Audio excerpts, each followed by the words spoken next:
क्या आपका भी ख्वाब है डॉक्टर बनना, लेकिन आप पाकिस्तान या अपनी कंट्री की हाई एमबीबीएस फीस की वजह से परेशान हैं?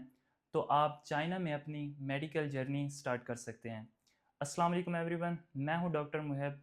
अगर आप चाइना में अपनी मेडिकल जर्नी स्टार्ट करने में इंटरेस्टेड हैं, तो आपके पास प्रॉपर और अथेंटिक इंफॉर्मेशन का होना बहुत ज़रूरी है। मोस्टली स्टूडेंट्स चाइना में एडमिशन तो लेना चाहते हैं, लेकिन उनके पास कंप्लीट और अथेंटिक इंफॉर्मेशन नहीं होती, जिसकी वजह से आगे चल के उनको डिफरेंट इश्यूज़ को फेस करना पड़ता है, जिनमें कभी उनसे यूनिवर्सिटी की सिलेक्शन ठीक नहीं होती, या कभी यूनिवर्सिटी की लोकेशन ठीक नहीं होती और स्टूडेंट वेदर को एडजस्ट नहीं कर पाता, और कई दफ़ा एजेंट या कंसल्टेंट एडमिशन प्रोसेस के नाम पर स्टूडेंट से अननेसेसरी ज़्यादा चार्जेस ले लेते हैं। इसलिए आज की वीडियो में मैं आपके साथ चाइना में एमबीबीएस के एडमिशन रिलेटेड हर चीज़ डिटेल में डिस्कस करूंगा।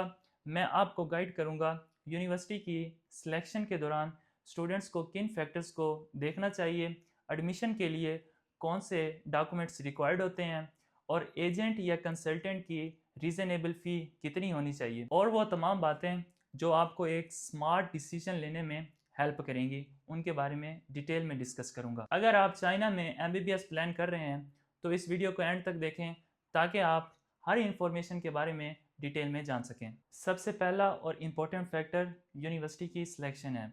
अक्सर स्टूडेंट्स कम फ़ी और सस्ती यूनिवर्सिटी देखकर यूनिवर्सिटी तो सिलेक्ट कर लेते हैं, लेकिन आगे चलकर डिफरेंट इश्यूज़ का सामना करना पड़ता है, जिनमें यूनिवर्सिटी की एकेडमिक क्वालिटी अच्छी नहीं होती, यूनिवर्सिटी की रैंकिंग सेटिस्फैक्ट्री नहीं होती, या फिर यूनिवर्सिटी की इंटर्नशिप या क्लिनिकल ट्रेनिंग की पॉलिसीज़ स्टूडेंट्स के फ्यूचर गोल्स के अकॉर्डिंग नहीं होती। इसी तरह यूनिवर्सिटी की लोकेशन और वहाँ का वेदर भी स्टूडेंट के लिए जानना बहुत ज़रूरी होता है।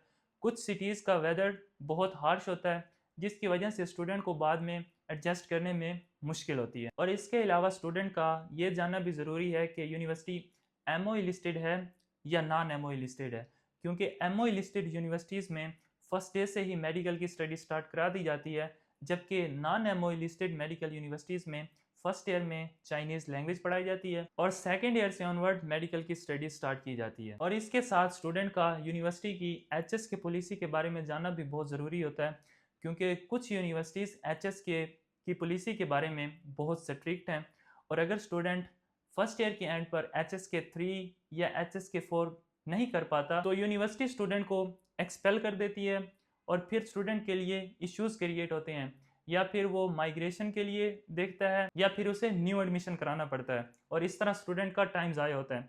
ये वो तमाम चीज़ें हैं जो स्टूडेंट को यूनिवर्सिटी सेलेक्ट करते वक्त देखनी चाहिए। अब बात करते हैं सेकंड इंपॉर्टेंट फैक्टर के बारे में, जो डॉक्यूमेंट्स के रिलेटेड है। बाज़ दफ़ा स्टूडेंट चाइना में एडमिशन तो लेना चाहता है, लेकिन उनके डॉक्यूमेंट्स रेडी नहीं होते, और यूनिवर्सिटी की एप्लीकेशन की डेडलाइन गुजर जाती है, जिसकी वजह से स्टूडेंट एक अच्छी अपॉर्चुनिटी मिस कर देता है। इसलिए सबसे पहले स्टूडेंट को चाहिए कि वो अपने डॉक्यूमेंट्स रेडी करे। अब मैं आपको डिटेल में गाइड करता हूँ कि स्टूडेंट्स को कौन कौन से डॉक्यूमेंट्स चाहिए होते हैं। सबसे इम्पोर्टेंट और पहला डॉक्यूमेंट जो स्टूडेंट के पास होना चाहिए वो है स्टूडेंट का पासपोर्ट, और उसकी वैलिडिटी एटलीस्ट 1 ईयर होनी चाहिए।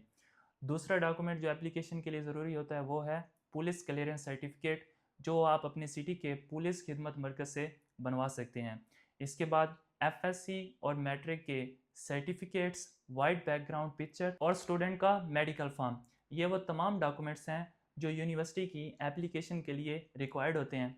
आप ये डॉक्यूमेंट्स मुझे सबमिट करेंगे, और मैं यूनिवर्सिटी को आपकी एप्लीकेशन सबमिट करूंगा। Mostly universities within 1 week respond करती हैं और एक formal pre admission notice issue करती हैं। प्री एडमिशन लेटर जब इशू हो जाता है तो स्टूडेंट को रिमेनिंग डॉक्यूमेंट्स रेडी करने होते हैं, जिनमें सबसे इम्पोर्टेंट स्टूडेंट की बैंक स्टेटमेंट है, क्योंकि बहुत सारे स्टूडेंट्स को बैंक स्टेटमेंट के रिलेटेड बहुत सारी डिफ़िकल्टीज फेस करनी पड़ती हैं। या तो उनकी बैंक स्टेटमेंट रेडी नहीं होती, या बैंक स्टेटमेंट के हवाले से कोई टेक्निकल इशू होता है। इसके साथ स्टूडेंट को FRC, police clearance certificate, matric और एफएससी के सर्टिफिकेट्स, बैंक स्टेटमेंट को मुफ्त से अटेस्ट कराना होता है।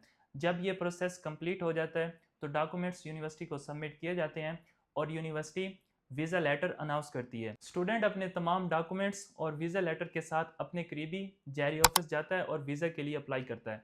सबसे पहले जो वीज़ा स्टूडेंट का होता है वो एंट्री वीज़ा होता है, और जब स्टूडेंट अपनी यूनिवर्सिटी में पहुंच जाता है तो फिर वहां उसका X1 वीज़ा लगता है जिसका ड्यूरेशन 1 ईयर होता है, और X1 वीज़ा को हर साल रीन्यू कराना होता है।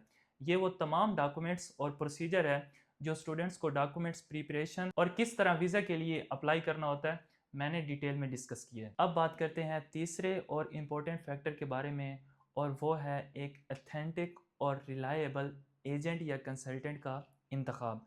अक्सर स्टूडेंट्स को एडमिशन प्रोसेस के दौरान इसी स्टेज पर बहुत सारे इश्यूज़ को फेस करना पड़ता है, क्योंकि कुछ कंसल्टेंट्स या एजेंट्स अननेसेसरी या हिडन चार्जेस डिमांड करते हैं। इसलिए किसी भी एजेंट या कंसल्टेंट के साथ काम करने से पहले उसकी ट्रांसपेरेंसी को वेरीफाई कर लें। इसके साथ मैं आपके साथ एक बहुत इंपॉर्टेंट बात शेयर करना चाहता हूँ।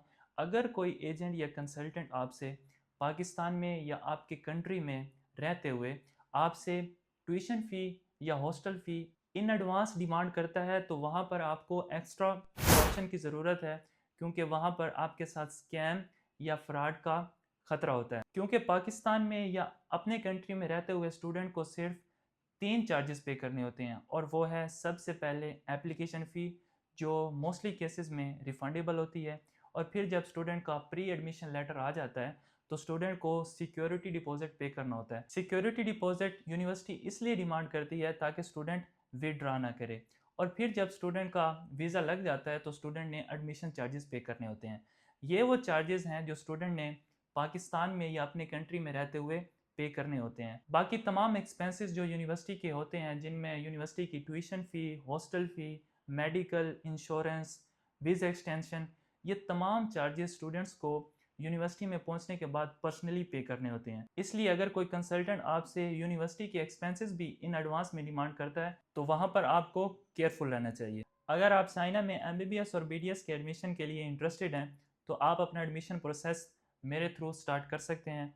चूँकि मैं चाइना में मौजूद हूँ और यूनिवर्सिटीज़ के साथ पर्सनली कंटेक्ट में रहता हूँ, और स्टूडेंट्स और पेरेंट्स को अथेंटिक और डिटेल इंफॉर्मेशन प्रोवाइड करता हूँ, और एडमिशन प्रोसेस फुली ट्रांसपेरेंट होता है। मैं स्टूडेंट को यूनिवर्सिटी की सिलेक्शन, यूनिवर्सिटी की लोकेशन, वहाँ का वेदर, फीस स्ट्रक्चर और फ्यूचर अपॉर्चुनिटीज़ के बारे में ट्रांसपेरेंट और अथेंटिक इंफॉर्मेशन प्रोवाइड करता हूँ, जिसकी वजह से स्टूडेंट को डिसीजन लेने में आसानी होती है। मैं आपको एक ऐसी यूनिवर्सिटी सेलेक्ट करने में हेल्प आउट करूँगा जिसकी एकेडमिक क्वालिटी भी अच्छी होगी, रैंकिंग भी अच्छी होगी और फ़ी भी रीज़नेबल होगी। और सबसे इम्पोर्टेंट बात, मैं स्टूडेंट से अननेसेसरी या हिडन चार्जेस डिमांड नहीं करता। आज की वीडियो में मैंने आपके साथ MBBS इन चाइना के हवाले से कंप्लीट और प्रैक्टिकल इंफॉर्मेशन शेयर की है। सितंबर इनटेक 2026 के लिए MBBS और BDS के एडमिशन्स ओपन है। अगर आप चाइना में MBBS और BDS के लिए एडमिशन लेना चाहते हैं तो आप मुझसे डायरेक्ट कॉन्टैक्ट कर सकते हैं। आप स्क्रीन पर भी मेरा नंबर देख रहे होंगे और डिस्क्रिप्शन में भी मेरा व्हाट्सएप कॉन्टैक्ट अटैच है। मैं आपको एडमिशन प्रोसेस, यूनिवर्सिटीज़ और स्कॉलरशिप अपॉर्चुनिटीज़ के हवाले से कंप्लीट इंफॉर्मेशन प्रोवाइड करूँगा। So this was all for today. बहुत जल्द आपको न्यू वीडियो में मिलते हैं जिसमें किसी और टॉपिक पर या किसी और यूनिवर्सिटी पर डिटेल में बात करेंगे। तब तक के लिए अल्लाह हाफिज़।